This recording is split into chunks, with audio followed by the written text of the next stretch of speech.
Halo teman-teman, selamat datang di Value Stock. Hari ini saya akan membahas analisa fundamental saham Arto kuartal kedua tahun 2021.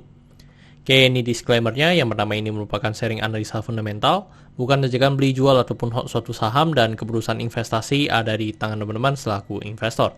Yang ketiga, dari analisa fundamental ini bisa dijadikan referensi untuk analisa saham-saham yang teman-teman miliki. Oke, pertama-tama kita masuk ke bisnis model dari saham Arto ini. Untuk kegiatan usahanya bergerak di bidang usaha perbankan dan memang diperuntukkan untuk menjadi bank digital. Untuk sumber income-nya berasal dari pendapatan bunga. Untuk segmen usaha atau marketnya di Indonesia, terkait kasus hukum, saat saya membuat video ini, saya tidak menemukan adanya kasus hukum yang terkait dengan Arto.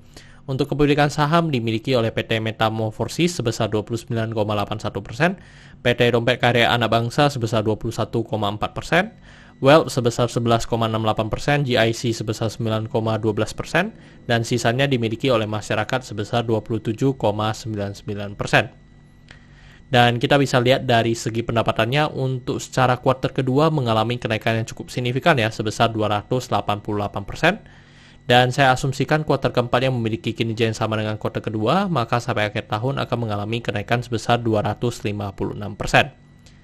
Tetapi dari segi net profitnya masih mengalami minus, dan di 2020 ini minusnya yang paling dalam ya teman-teman. Dan untuk kuartal kedua ini mengalami perbaikan ya, lebih baik, jadi minusnya 8,1%, jadi itu lebih baik. Terus saya asumsikan juga kuartal keempatnya memiliki kinerja yang sama dengan kuartal kedua, maka sampai akhir tahun akan minusnya seharusnya lebih sedikit lagi. Tetapi ini masih asumsinya, jadi kita harus tunggu sampai laporan keuangannya keluar. Untuk dari segi asetnya juga mengalami kenaikan, dan kenaikannya sebesar 359%. Jadi ini juga bagus untuk dari segi asetnya mengalami kenaikan. Untuk dari segi utang juga mengalami kenaikan sebesar 111%. Dan ini juga sangat bagus, yang dimana di perbankan memang hutangnya seharusnya lebih tinggi dibandingkan equity-nya ya, atau modalnya. Untuk dari segi modal mengalami kenaikan, dan kenaikannya sebesar 546%. Dan teman-teman, di sektor perbankan ada rasio-rasio yang perlu kita perhatikan, yaitu NPL, CAR, sama LDR-nya. Nah, untuk NPL gross ataupun netnya masih 0,00%, jadi ini masih sangat bagus dari yang distandarkan BI, yaitu di bawah 5%. Untuk CAR-nya di 342%, ini juga sangat bagus. Dan untuk LDR-nya dari 67 menjadi 124%. Dan teman-teman, kalau misalnya NPL-nya masih 0%, ya memang LDR-nya tinggi masih gak menjadi suatu masalah ya. Dan ini kalau saya melihat untuk dari Arto ini cukup bagus dalam LDR-nya. Untuk ini adalah summary laporan keuangannya dari 2014 sampai 2021. Di sini saya akan banyak membahas tentang rasio keuangannya. Tetapi teman-teman, untuk MPM, EPS sama PER itu tidak bisa saya gunakan untuk analisa karena masih minus ya. Jadi, dan minusnya itu masih fluktuatif banget. Jadinya untuk EPS maupun dari PER-nya pasti akan mengalami perubahan yang cukup signifikan. Jadi saya akan lebih banyak langsung dari book value-nya, yaitu di book value-nya di 5891 dan membuat PBV-nya di 30,36 kali. Jadi untuk secara PBV pun memang untuk Arto ini udah sangat over value ya. Yang dimana kalau kita lihat secara historinya rata-rata hanya sekitar 1 sampai dengan 5 kali untuk dari segi PBV. Tetapi di 2020 dan di 2021 ini untuk PBV-nya sudah di atas dari 30 kali. Untuk dari segi DR-nya di 0,25 kali. Dan ini karena di 2021 ini ada penambahan modal ya yang cukup signifikan, membuat DR-nya mengalami penurunan. Dan kalau kita lihat untuk DR dari Arto ini masih bisa tergolong sangat kecil. Jadi seharusnya untuk dari segi Arto masih sangat bisa untuk menambahkan dari segi hutangnya ya teman-teman. Dan hutang perbankan menurut saya yang cukup sehat itu antara 6 sampai 8 kali dari DR-nya. Untuk ROE-nya juga tidak bisa kita gunakan untuk analisa ataupun ROA-nya karena masih minus. Dan teman-teman, saya membuat video ini untuk harga sahamnya di 17.950, dan dari analisa fundamental saya bisa mendapatkan nilai intrinsic value-nya hanya sekitar Rp500. Jadi memiliki margin of safety minus 97%.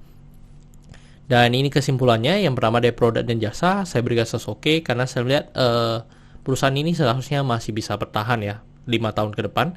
Dan memang saya juga memantau kinerjanya ya, sebenarnya dari kinerjanya juga mengalami perbaikan ya, lebih baik daripada bulan-bulan sebelumnya. Untuk dari segi GCG, saya berikan kasus oke karena saya melihat tidak memiliki kasus hukum, yang kedua memiliki pemegang saham mayoritas. Untuk revenue, saya berikan kasus oke karena mengalami kenaikan yang cukup signifikan dari segi revenue-nya. Untuk net profit, saya berikan kasus no karena masih minus. Untuk aset dan liability, saya berikan kasus oke karena mengalami kenaikan. Untuk book value, saya berikan kasus no karena harga jual sekarang di atas harga book value-nya. Untuk secara sektor, saya berikan kasus oke karena mereka masih memenuhi dari standar yang ditetapkan oleh BI. Untuk ROE, saya berikan kasus no karena minus. Untuk margin of safety, saya berikan kasus no juga karena minus. Untuk dividen, saya berikan kasus no karena selama 5 tahun terakhir untuk Arto ini Burung Royal memberikan dividen kepada investornya. Oke teman-teman, jadi kesimpulannya 6 dibanding 11. Dan pertanyaannya adalah apakah saya akan membeli saham Arto ini? Tidak ya teman-teman. Secara valuasi, secara fundamental sudah mengalami kenaikan, tapi masih minus ya teman-teman. Jadi kita perlu pantau lebih lanjut lagi. Tapi kalau secara valuasi memang sudah sangat overvalue. Yang dimana kenaikan harga sahamnya tidak didukung oleh kinerja dari laporan keuangannya. Jadi sementara saya tidak akan membeli saham Arto ini dan memang sudah sangat overvalue. Jadi kalau misalnya teman-teman beli yang di harga yang agak tinggi ya agak beresiko ya teman-teman. Oke teman-teman, saya rasa cukup sekian untuk video kali ini. Jangan lupa untuk like dan subscribe. Jangan lupa juga untuk follow saya di Instagram saya di royken13. Dan teman-teman, saya ada membuat grup Telegram. Jadi teman-teman bisa join grup Telegram saya di Value Stock. Untuk linknya teman-teman bisa dapatkan di deskripsi di bawah. Dan jika teman-teman ada kode saham yang ingin saya buatkan analisa seperti ini, silahkan tinggalkan di kolom komentar untuk kode sahamnya. Oke teman-teman, see you in the next video. Bye-bye.